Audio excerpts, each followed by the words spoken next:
vamos a continuar en la serie que venimos sobre la iglesia y cómo necesitamos en este momento de la historia y de nuestro tiempo una renovación en el concepto de lo que es la iglesia.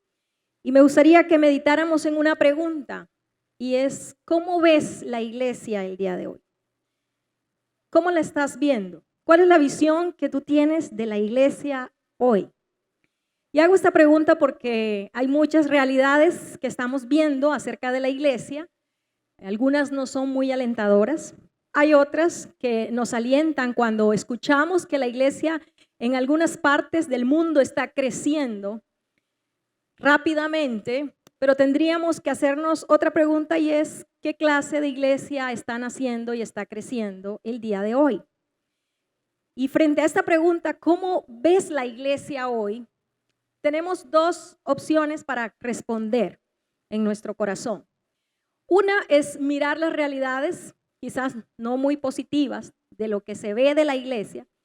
O dos, que es la correcta, es mirar lo que la Biblia nos dice, cuál es la visión de Dios con su iglesia. Y por eso hemos venido escuchando acerca de las diferentes imágenes que Dios en su palabra utiliza, metáforas, para que nosotros veamos lo que es ser iglesia.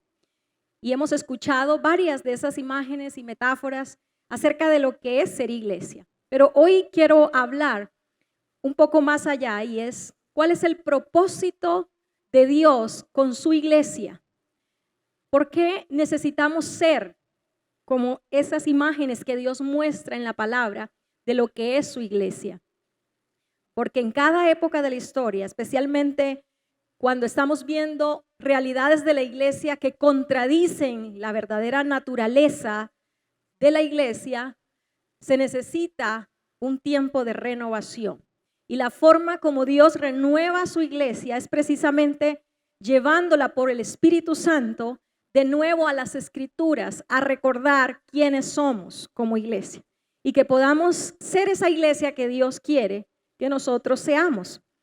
Y la carta a los Efesios, escrita por el apóstol Pablo, nos provee de la visión que Dios tiene con su iglesia, del propósito que Dios tiene con su iglesia.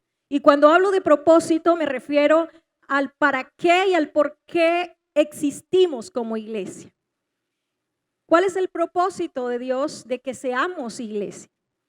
Y para ello vamos a ir a la carta a los Efesios en el capítulo 3 y vamos a leer del versículo 9 al 13.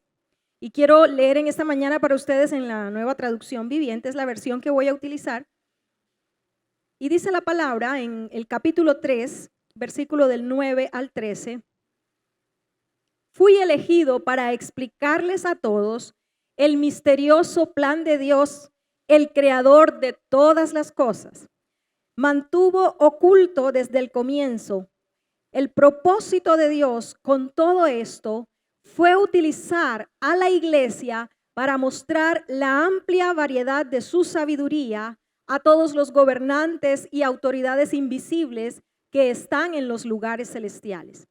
Ese era su plan eterno, el que llevó a cabo por medio de Cristo Jesús, nuestro Señor. Gracias a Cristo y a nuestra fe en Él, podemos entrar en la presencia de Dios con toda libertad y confianza. Por eso les ruego que no se desanimen a causa de mis pruebas en este lugar. Mi sufrimiento es por ustedes, así que deberían sentirse honrados. Estas son las palabras del apóstol Pablo que está escribiendo a las iglesias desde la prisión. En este momento en que el apóstol Pablo escribe, se dirige a aquellas iglesias que años atrás él había establecido y que ahora les está recordando cuál es la visión de Dios con su iglesia y les anima a ser la iglesia que Dios ve, no la que se estaba viendo por allí, una iglesia, una imagen quizás que no coincidía con la que Dios había planteado. Así que el apóstol Pablo hace referencia a que él ha sido escogido o elegido para explicarles a todos el misterioso plan de Dios. ¿Cuál era ese misterioso plan de Dios?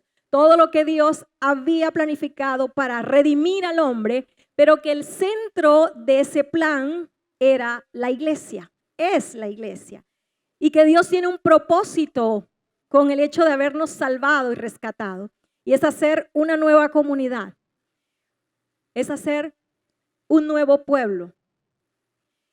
Y el apóstol Pablo nos habla acerca de que ese plan fue concebido en la eternidad y en estos versículos nos muestra y nos describe cuál fue el propósito de Dios al hacer todo esto, al constituirnos como iglesia, al ser todas esas imágenes que Él quiere que seamos en esta tierra. Y vamos a mirar esas tres razones y cuáles son esos propósitos que Dios tiene con que usted y yo seamos iglesia. El primero de ellos es mostrar la infinita sabiduría de Dios. Somos iglesia para mostrar la infinita sabiduría de Dios. Dice el apóstol Pablo que el propósito de Dios con todo esto, con todo lo que viene hablando y relatando en los primeros capítulos, el apóstol Pablo está diciendo hay un plan que consiste en que Dios unió tanto a judíos como a gentiles en un solo cuerpo, en una sola familia, en un solo pueblo, en una sola casa espiritual. Y todo esto, dice él, fue para utilizar a la iglesia, a ese pueblo nuevo, para mostrar la amplia variedad de su sabiduría. Otras versiones dicen la multiforme sabiduría de Dios. Así que nuestra principal o nuestra razón de estar aquí como iglesia en este lugar es mostrar la infinita sabiduría de Dios. ¿A quiénes? Dice el apóstol Pablo, a las autoridades y gobernantes invisibles. En otras versiones dice a los poderes invisibles. ¿Y a qué se refiere Pablo? Se refiere a los poderes angélicos. Se refiere a las inteligencias cósmicas, como usted quiera llamarlos. Se refiere a un mundo invisible del que muy poco conocemos y del que la Biblia nos deja ver solo algunos destellos de ese mundo invisible. Usted y yo hacemos parte de un propósito mucho más grande de lo que creemos. Y por eso a veces no somos la iglesia que debemos ser, la que Dios ve.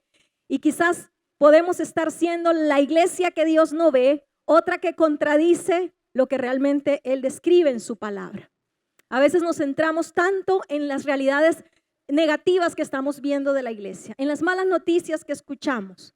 Y nos olvidamos que Dios sigue viendo una iglesia que Él mismo constituyó y que lo hizo para mostrar su sabiduría a los poderes angélicos. Es decir, que usted y yo no venimos aquí a una congregación en el barrio La Flor, aquí en la Cuarta Norte, simplemente porque el domingo no tenemos más nada que hacer o porque nos reunimos para conocer nuevas personas y pasar un rato bien si no tengo otro plan. No, hacemos parte de un propósito muy grande que trasciende las dimensiones de este tiempo. Y Dios no quiso revelarle a los poderes angélicos lo que iba a hacer con la iglesia, sino que quiso mostrarlo a lo largo de su crecimiento y su desarrollo en la historia. Es decir, que aunque usted y yo no veamos el mundo invisible, no lo podemos ver, pero ellos sí nos pueden ver. Dice un erudito bíblico que se llama John Stott que la iglesia es como una escuela de posgrado para los ángeles. Y me gusta esa definición que hace, porque él dice, la historia de toda la iglesia, de lo que ha sucedido desde que nació y durante todos los siglos que han transcurrido, son como una escuela de posgrado para los seres angelicales. ¿Y qué aprenden ellos allí? Aprenden más cada vez de la sabiduría de Dios. Y cuando aprenden algo más de la sabiduría de Dios, dan gloria al Creador. Por eso Pablo lo describe como el creador de todas las cosas, que mantuvo este plan oculto, pero que ahora a través de la iglesia lo está dando a conocer. Y cuando lo está dando a conocer a los poderes angélicos, entonces está haciendo un despliegue de su sabiduría. La palabra que utiliza el apóstol Pablo y que en algunas versiones se traduce como multiforme, tiene un sentido de algo que es colorido, que tiene muchos colores. Así que Pablo está diciendo, Dios a través de la iglesia muestra la diversidad de colores de lo que Él ha hecho. Si nosotros miramos, la primera creación de Dios tuvo el sello de la variedad, de la complejidad. Y basta solamente con que nosotros echemos un vistazo a la naturaleza y veamos la complejidad y la variedad de ella. O que nos miremos a nosotros mismos, los seres humanos, y vemos la complejidad y la variedad. Bueno, la segunda creación de Dios es su iglesia. Es la nueva creación. Y ella también tiene el sello de la complejidad y de la variedad. Así que es la razón por la cual usted y yo nos encontramos haciendo parte de una comunidad que es variada y que es compleja, que es multicultural, que es multirracial, que vamos a encontrarnos sirviendo a Dios, adorando a Dios, una comunidad, una casa espiritual, un templo espiritual, pero conformado por una diversidad de personas, con maneras de hacer las cosas diferentes, con formas de pensar diferentes, con formas de hablar diferentes. Aquí solamente en esta congregación vemos la variedad de culturas, personas que quizás no somos de esta ciudad y tenemos ciertas maneras de hablar diferentes a los que son nacidos aquí, o personas de otro país donde hay culturas y hay tanta diversidad, y esa variedad debería a nosotros alegrarnos, asombrarnos y hacer exaltar a Dios, como lo hacen los ángeles. Eso es lo que hacen los ángeles, asombrarse de cómo Dios ha utilizado al mismo ser humano que un día destruyó su creación para restaurarla de nuevo. Los ángeles observan cómo Dios, en su sabiduría, en su gran variedad, en su forma maravillosa de hacer las cosas, ha utilizado personas tan débiles, tan frágiles, tan vulnerables como usted o como yo. Personas defectuosas, personas que tenemos limitaciones, defectos, pero que Dios se complace en hacernos parte de un plan que Él podía llevarlo a cabo solo. Él podría restaurar toda la creación que el mismo ser humano echó a perder y hacerlo sin nosotros. Pero Él en su sabiduría quiso hacer un despliegue ante los poderes angélicos de cómo Él restaura su creación usando la misma naturaleza humana, el mismo ser humano. Y eso debería asombrarnos a nosotros y no causarnos tantos problemas, porque a veces el no ser iglesia tiene que ver con que no tenemos una visión de la iglesia como Dios la ha establecido. Y entonces la variedad y la complejidad entre nosotros mismos, en lugar de asombrarnos y maravillarnos, nos incomoda, nos hace enojar y nos hace tener conflictos, competencias y egoísmo entre nosotros. Así que de ahora en adelante, cuando usted ve a alguien que no hace las cosas de la misma manera como a usted le gustaría que lo hiciera, exalte el nombre de Dios y dígale gracias, Señor, porque esa es tu variedad en medio de tu iglesia. Los líderes que manejamos grupos dentro de las iglesias, no se trata de que otra persona nos lleve la contraria, no se trata de que otra persona sea algo personal lo que nos está haciendo, es que simplemente piensa diferente, tiene ideas distintas a nosotros, pero eso hace parte de la variedad de Dios. Y Dios así diseñó la iglesia y Él espera que nosotros nos deleitemos también en eso. No es fácil porque hay una inclinación en nosotros a resistir a otros que no hacen las cosas de la manera como a nosotros nos gustaría que se hiciera. Pero en la idea de Dios de iglesia está la complejidad, está la variedad, y cuando vamos en esa misma dirección, entonces en los lugares invisibles, en los lugares celestiales, hay gloria y honra para Dios por causa de su sabiduría. Nosotros, personas tan diferentes, con cosmovisiones tan distintas, pero conformando un mismo pueblo. No solo los ángeles ven esa sabiduría de Dios y se asombran, sino que también a nuestro alrededor hay otros que están viendo quiénes somos como iglesia y cómo estamos actuando en esta tierra en medio de esa variedad, porque si pudiéramos decirlo de esta forma, la iglesia es la variedad en todo su esplendor. Podemos ver la variedad en la naturaleza, pero en la iglesia de Dios es algo aún más hermoso y más complejo, porque aquí tenemos en cuenta el carácter, la libertad del ser humano, la forma de pensar y muchas cosas que al sumarlas pueden hacer aparentemente complicadas más las cosas, pero es en eso en lo que Dios se glorifica, es en esa asombrosa sabiduría de Dios en que los poderes angélicos quedan asombrados. ¿Y qué es lo que ellos ven? Bueno, ellos ven a una comunidad tan diferente, tan distinta, que da gloria al Creador cuando entre ellos se pueden amar a pesar de eso, cuando entre ellos pueden hacer las cosas y trabajar en una misma meta para Dios, a pesar de lo diferentes que somos. Esa es la iglesia que Dios ve y eso es lo que los ángeles ven. Los ángeles ven personas, pecadores, siendo transformados en una nueva comunidad. Los ángeles han visto durante el transcurso de estos más de 2000 años de historia de la iglesia, ellos han visto cómo a pesar de la persecución, a pesar de la oposición, a pesar de que las fuerzas del mal intentan distorsionar la visión de iglesia que Dios quiso desde el principio, la iglesia de Dios se mantiene en pie.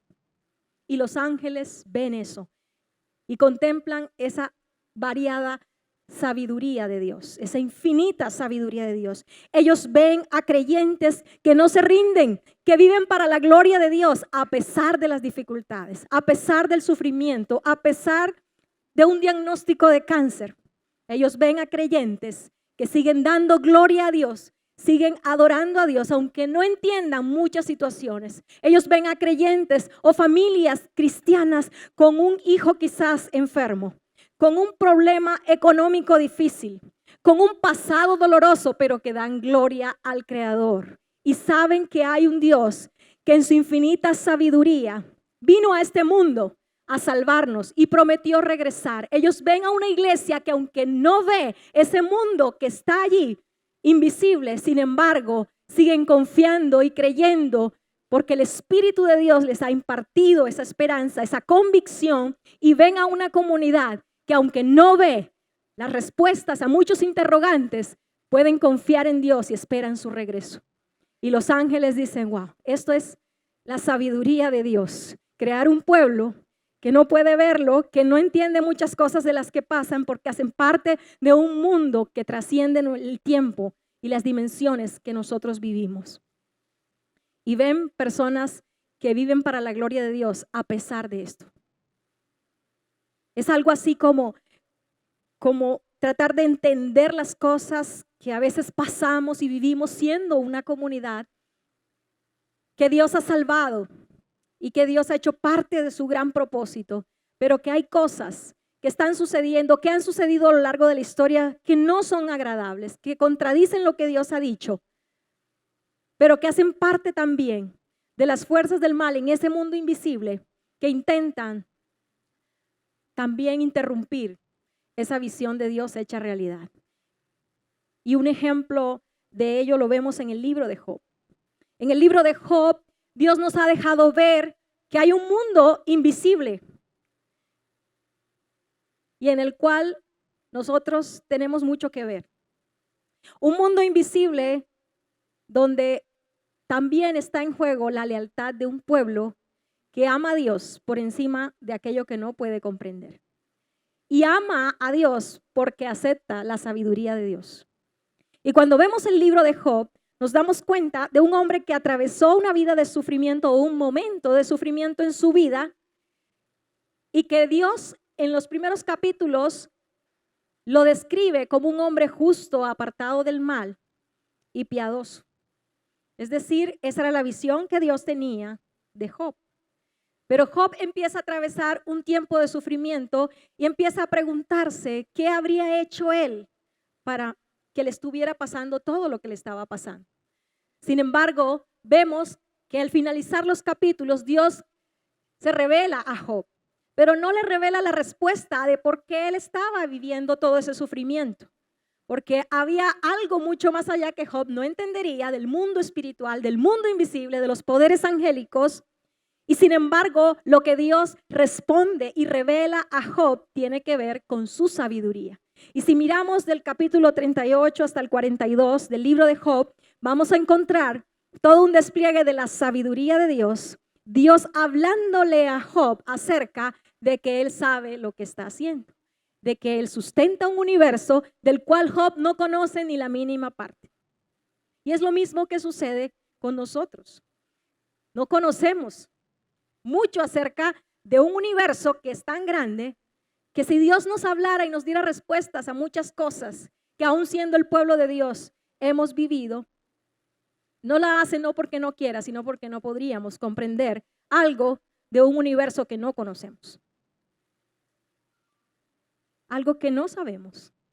Y podría ilustrarlo de esta manera. Es como si un científico o un bacteriólogo tomara un microorganismo, una bacteria, y la tuviera allí en su microscopio y tratara de explicarle a esa bacteria o ese virus lo que está haciendo o para qué lo está utilizando.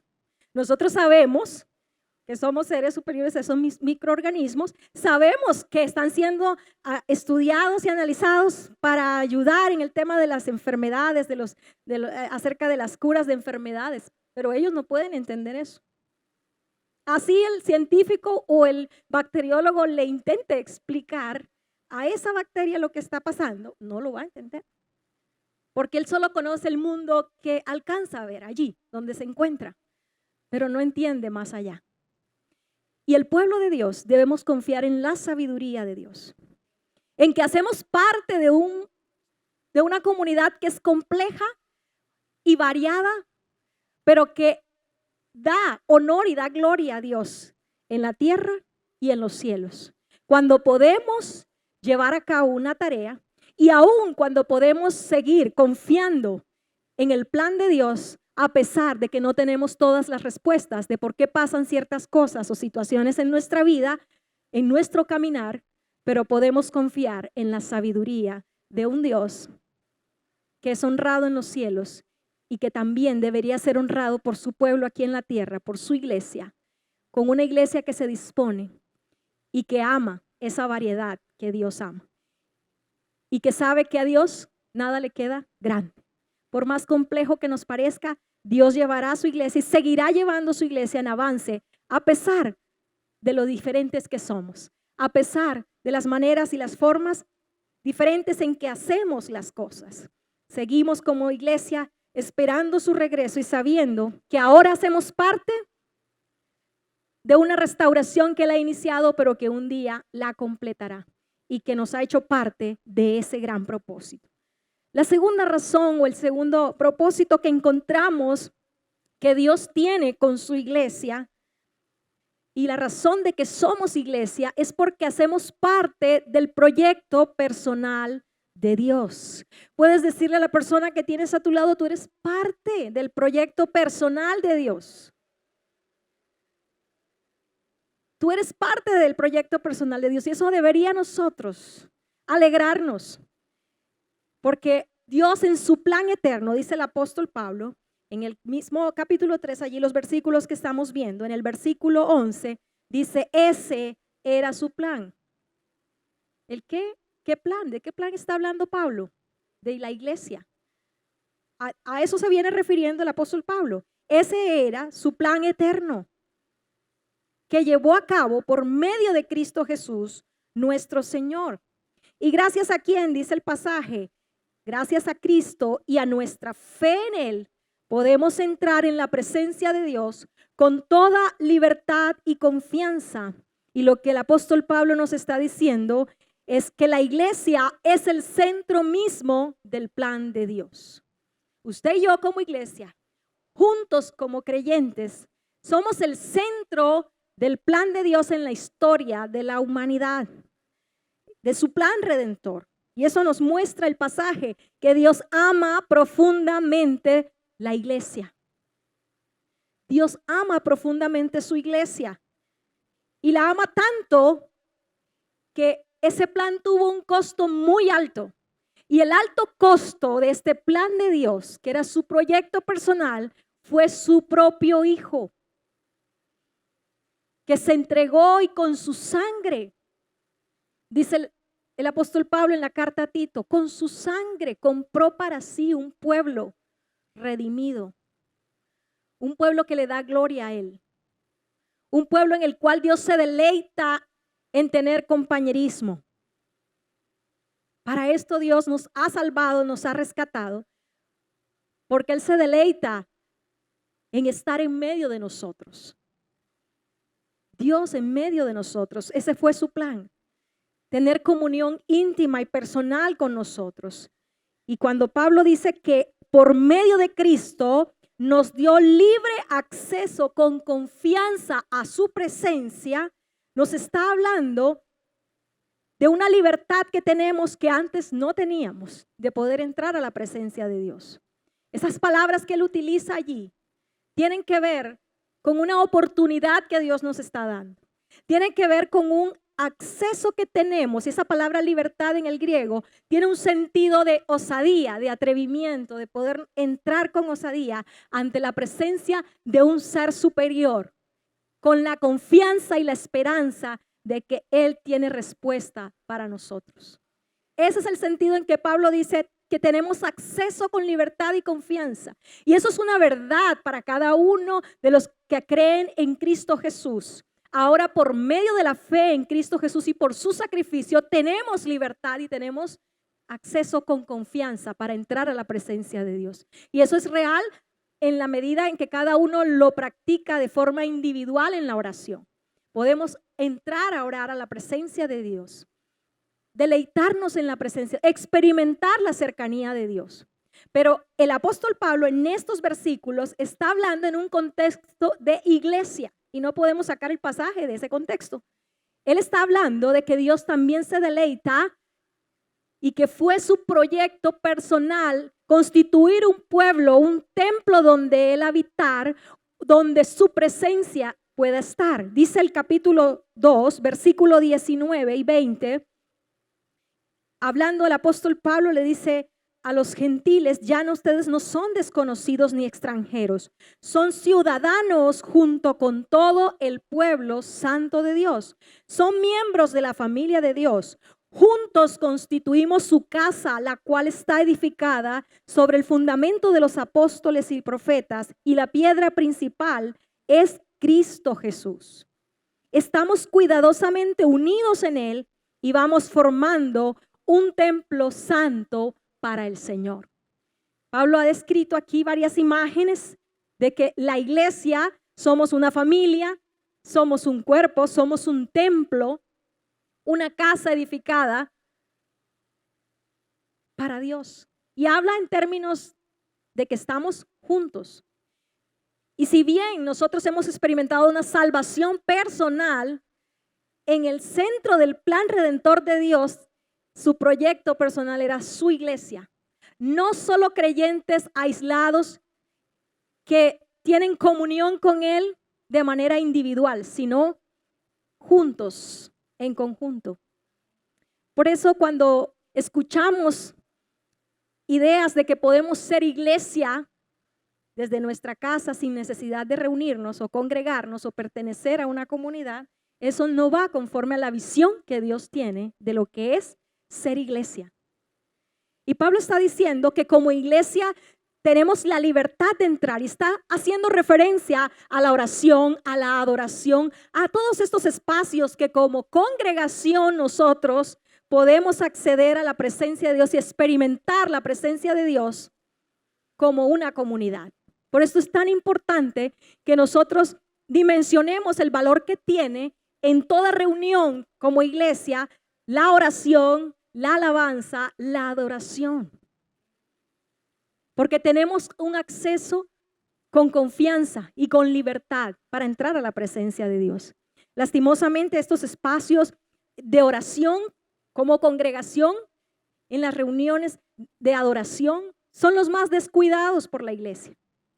A veces pensamos que es suficiente si llegamos a la predicación del mensaje y no importa si ya pasó el tiempo de la alabanza y la adoración o si ya pasó el tiempo de la oración. Porque desmeritamos esos momentos.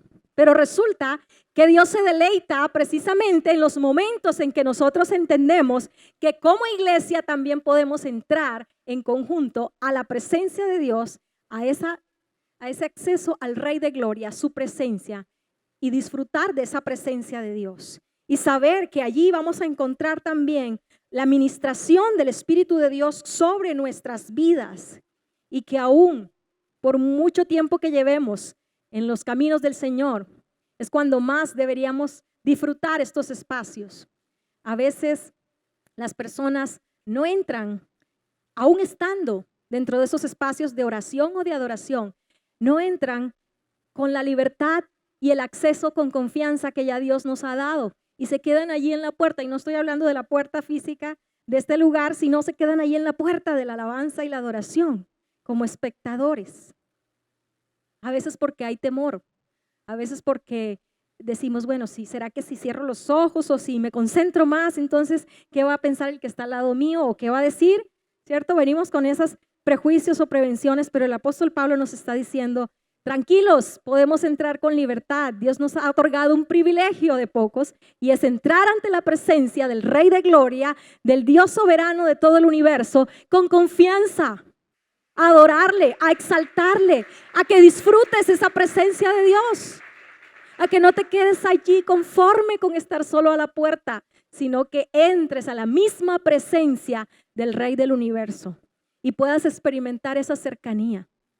No hay de qué temer. Dios nos ha dado ese acceso con osadía, con atrevimiento, con libertad. Es lo que dice Pablo. Y podemos entrar confiadamente. Y hallaremos allí el reposo de Dios, hallaremos allí la presencia de Dios, hallaremos allí todo lo que Dios tiene para darnos, todo lo que Él se deleita en bendecirnos, todo lo que Él quiere que nosotros experimentemos, aunque no nos guste muchas cosas de las que estamos escuchando de la iglesia. Hay cosas quizás que no son muy buenas y que como iglesia no debemos tampoco promoverlas. Pero aunque no nos gusten muchas cosas que se están oyendo de líderes espirituales, de creyentes con un comportamiento que no es el de la iglesia, no abandonemos la iglesia. Ella sigue estando en el corazón de Dios como su proyecto personal hasta el final. Y a Él no se le ha salido su plan de las manos ni se le saldrá. Y usted y yo hacemos parte de ese propósito. Y debemos aprender a deleitarnos en ese plan, en ese proyecto personal de Dios.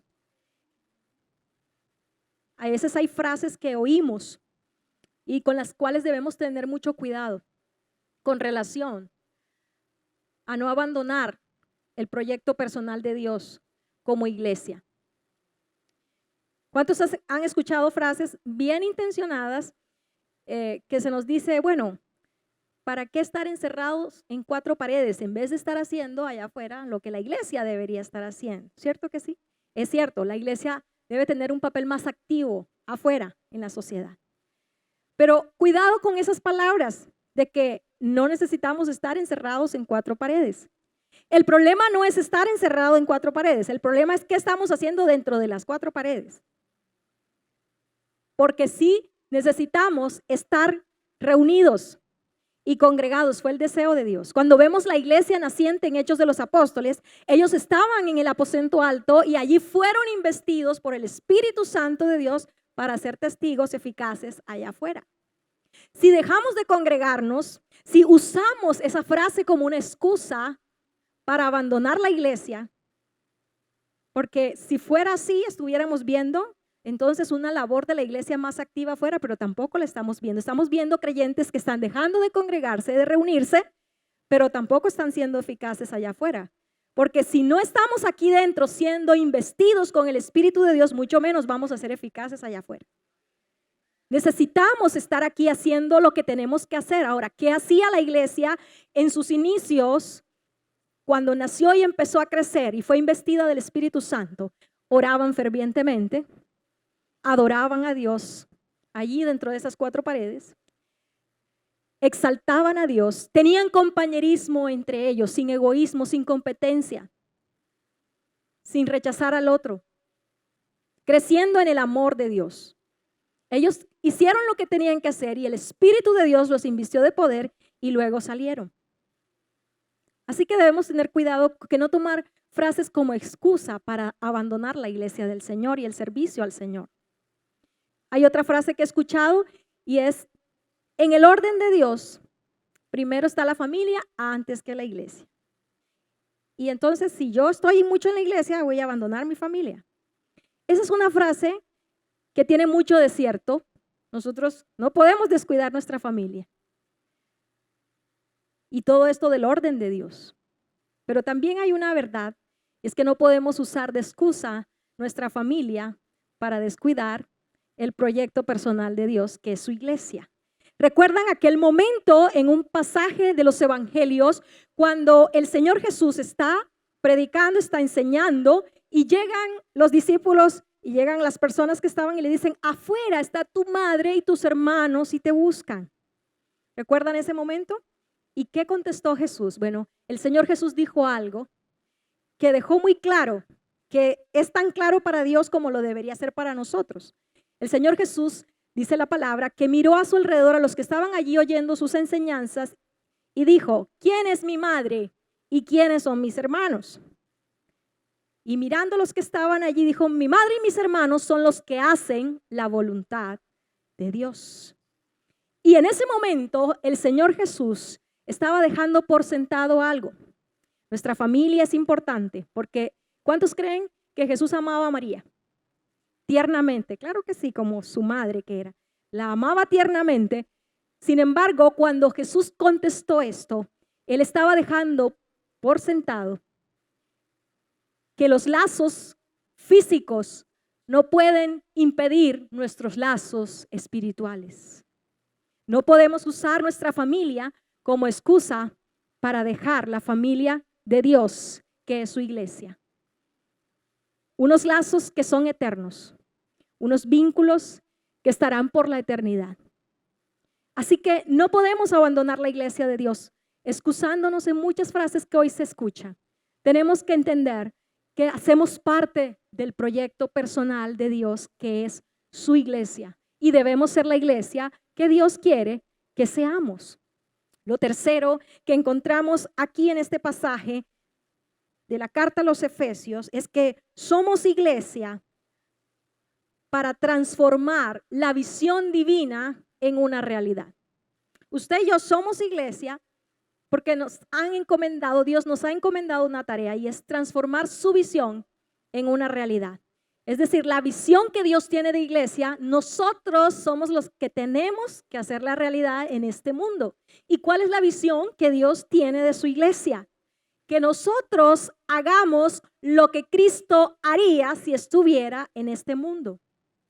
Cuando el Señor Jesús iba a partir, le dijo a sus discípulos, les conviene que yo me vaya porque el Espíritu Santo vendrá y ustedes continuarán la tarea aquí en mi representación. El apóstol Pablo entendió muy claramente esto, además porque él tuvo una experiencia maravillosa con el Señor Jesús cuando iba camino a Damasco, allá en Hechos de los Apóstoles, en el capítulo que narra la conversión de Pablo, cuenta el relato que Pablo iba camino a Damasco. ¿Qué estaba haciendo él en ese momento? Persiguiendo a los cristianos, llevándolos a la cárcel. Acababan de matar a Esteban, apedreado, por predicar la palabra. Y Pablo era uno de esos perseguidores.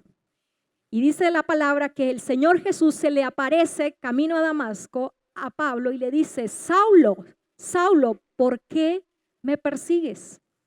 ¿Y qué contestó Saulo, que es Pablo? Señor, ¿quién eres? Y dijo el Señor, yo soy Jesús, a quien tú persigues. Pregunto, ¿estaba Pablo realmente en su conciencia humana persiguiendo al Señor Jesús? Para Pablo, que en ese momento no se había convertido, Jesús no era el Hijo de Dios, para él en ese momento, él pensaría que lo habían crucificado, que murió y que había un grupo de personas por allí que insistían en sus enseñanzas y a ellos los estaba persiguiendo, que se llamaban seguidores del camino. Pero Pablo en su pensamiento humano no estaba diciendo que estaba persiguiendo al Señor Jesús. Sin embargo, Jesús le dice, yo soy Jesús, a quien tú persigues. Desde ese momento, en el pensamiento de Pablo quedó algo claro, que la iglesia es la representación de Cristo aquí en la tierra. Y que por lo tanto usted y yo deberíamos actuar y ser como Cristo si estuviera aquí en la tierra. Por eso cuando usted mira la epístola a los Efesios, Pablo está dando una visión de lo que es la iglesia.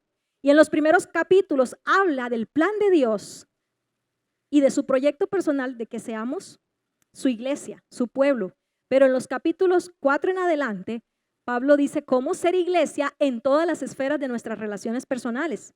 Y habla de cómo ser iglesia en medio de la sociedad no creyente, cómo ser iglesia en nuestro matrimonio, cómo ser iglesia en nuestra relación familiar, cómo ser iglesia en nuestras relaciones laborales. Si usted lee toda la carta, se dará cuenta de que Pablo está enseñando a la iglesia a ser lo que Dios dijo que somos en todas las esferas. Por lo tanto, nosotros representamos, y creo que eso es de lo que se asombran también los poderes angélicos, de que Dios haya encargado su reputación en manos de personas como nosotros. Y esto es tan serio que nosotros debemos enfocarnos en lo que la Biblia dice que Dios ve en nosotros como iglesia. No lo que el mundo está mostrando, no lo que Satanás está tratando de distorsionar para desalentar al mismo pueblo de Dios en lo que se está viendo hoy, con imágenes de la iglesia que contradicen la verdadera imagen que Dios ha plasmado en la palabra. Y debemos enfocarnos en eso. Debemos enfocarnos en que nosotros tenemos una tarea que cumplir y es ser la iglesia que Dios ha querido en su corazón que seamos en este mundo. Que nosotros podamos tener tal convicción de quiénes somos que actuemos como lo que somos, el pueblo de Dios. Pablo en este momento está privado de su libertad. Está en una situación y en una condición que nosotros diríamos, bueno, ya qué más podía hacer Pablo, ¿cierto? En la prisión por la iglesia. Ya había hecho lo que tenía que hacer, fundó iglesias, hizo viajes misioneros, las estableció, dejó personas encargadas. Ya él no tenía más nada que hacer sino esperar allí y lamentar su sufrimiento y su desilusión de que estaba en la prisión a pesar de estar predicando la palabra de Dios. Pero eso no fue lo que sucedió. La convicción de la tarea que Pablo tenía, la tenía al tal punto que su situación, su condición, privado de su libertad, no le impidió continuar la tarea de ser iglesia. Él siguió recibiendo visitas de otros creyentes, oía noticias negativas de la iglesia en la prisión y por eso escribe esta carta. Y les escribe no para regañarlos, no para lamentarse de cómo lo había desilusionado todas estas personas por las que él estaba preso por predicarles la palabra, sino que les escribe para animarlos, para que se comporten como realmente deberían hacerlo, para que recuerden la visión de lo que Dios dijo que es la iglesia. Porque Pablo estaba oyendo noticias negativas. ¿Cuántos estamos oyendo hoy noticias negativas acerca de líderes espirituales? Congregaciones, ¿cierto que sí? ¿Qué estaba oyendo Pablo? Mire, no es nada muy diferente a lo que nosotros escuchamos hoy. Pablo estaba escuchando acerca de creyentes que no llevaban una vida digna de su llamamiento. Pablo estaba oyendo acerca de pleitos y divisiones en la iglesia entre judíos y gentiles. Por eso se dirige a los gentiles y les dice, ustedes ya no son extranjeros, ustedes también son ciudadanos tanto como los judíos. Porque Pablo estaba oyendo que habían divisiones por la cultura y por todas las creencias religiosas y todo lo demás. Y Pablo escribe diciéndoles a ellos, ahora ustedes son ciudadanos igual que los judíos, del pueblo de Dios. Pablo estaba oyendo que había conductas de creyentes que estaban entristeciendo al Espíritu Santo. Y por eso les dice, no contristen al Espíritu Santo. Pablo estaba oyendo de creyentes que participaban de la inmoralidad sexual.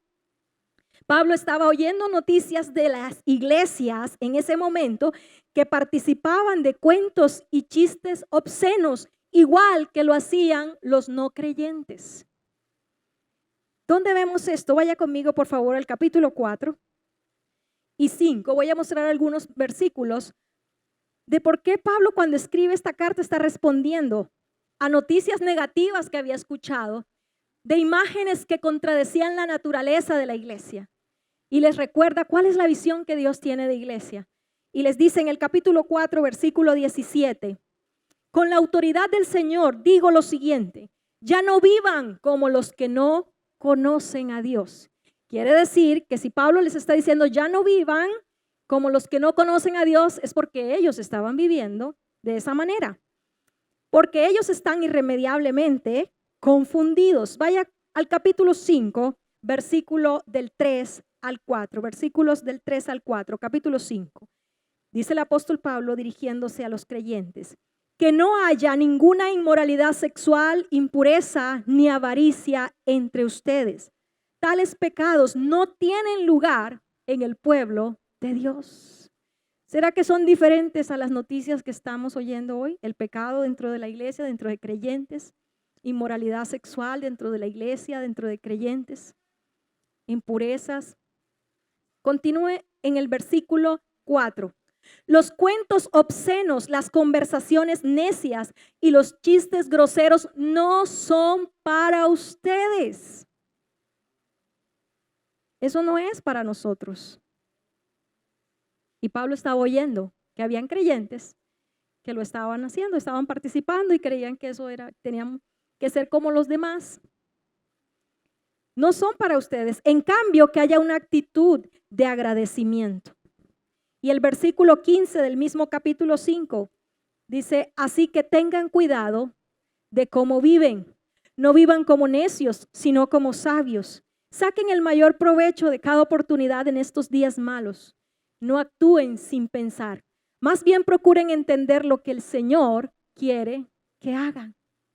Así que tanto en aquellos años primeros de la iglesia como ahora, la iglesia necesita una renovación. Necesita que usted y yo entendamos quiénes somos y caminemos en la visión que Dios tiene. Y que a nosotros se nos encomendó convertir esa visión de Dios en una realidad en este mundo. Que no se trata solo de ser parte de una religión más, sino de ser lo que somos, una nueva comunidad. Una comunidad que ha empezado a restaurar este mundo que un día Dios terminará de restaurar completamente.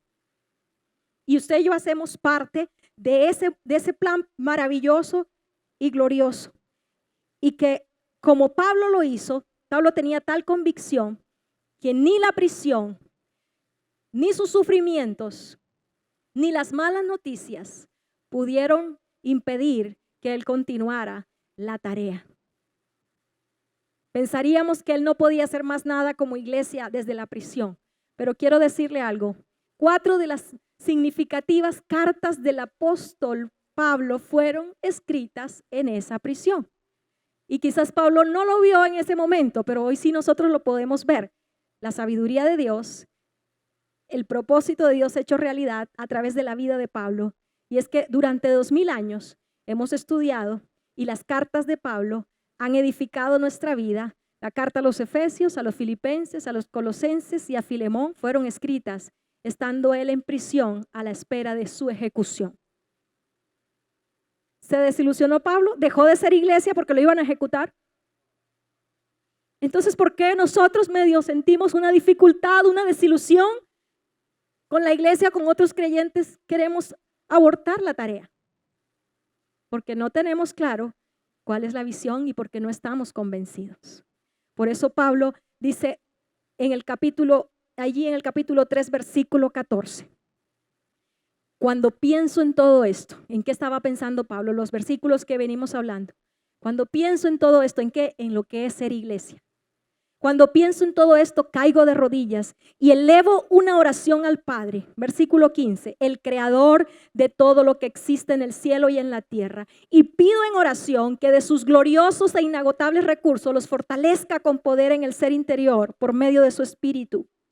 Entonces Cristo habitará en el corazón de ustedes a medida que confíen en Él. Echarán raíces profundas en el amor de Dios y ellas los mantendrán fuertes. Versículo 18, espero que puedan comprender como corresponde a todo el pueblo de Dios, como corresponde a la iglesia, cuán ancho, cuán largo, cuán alto y cuán profundo es su amor, el amor de Dios. Cuando empezamos a comprender la grandeza del amor de Dios y todo lo que hizo y lo que costó para Dios, que usted y yo hagamos parte de su pueblo, empezaremos a caminar según lo que realmente somos, no según las imágenes falsas que Satanás ha querido presentar al mundo de lo que no es la iglesia.